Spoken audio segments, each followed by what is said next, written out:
Look, as you all saw, the United States today designated the Houthis as a specially designated global terrorist group.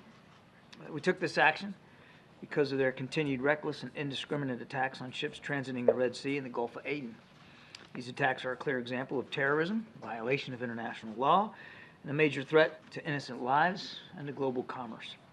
Now, just a couple of points. First, today's designation targets the Houthis, not the Yemeni people.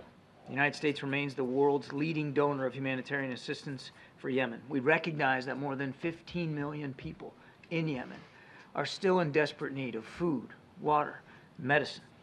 And we are taking a range of steps to ensure that these sanctions preserve the ability of aid organizations to be able to deliver all those much needed supplies. Second, this designation takes effect 30 days from now. And the reason for that is it will give us time to work closely with those aid organizations to make sure that they understand all the ramifications of this designation, answer all their questions, and be able to provide enough context for them to have a measure of assurance as they continue to provide that humanitarian assistance. Now, look, if the Houthis cease the attacks, we can certainly reconsider this designation. If they don't, as the President said, we will not hesitate to take further actions to protect our people and the free flow of international commerce. Matt?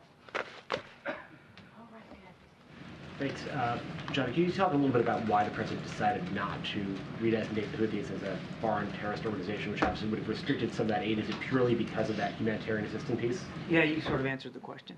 This particular designation gives us more flexibility, but it also gives aid organizations a higher level of comfort that they'll be able to provide this assistance without running afoul of sanctions.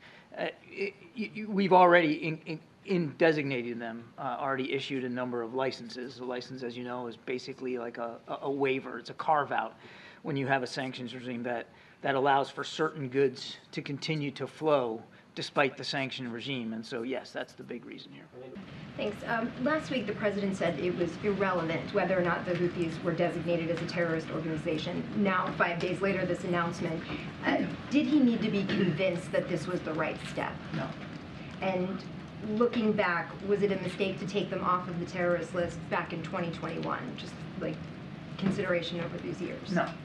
No, again, the previous designation was FTO, Foreign Terrorist Organization, which doesn't have quite the measure of flexibility in terms of humanitarian assistance. And so a big reason why we delisted them literally on day one was to address a dire humanitarian situation on the ground.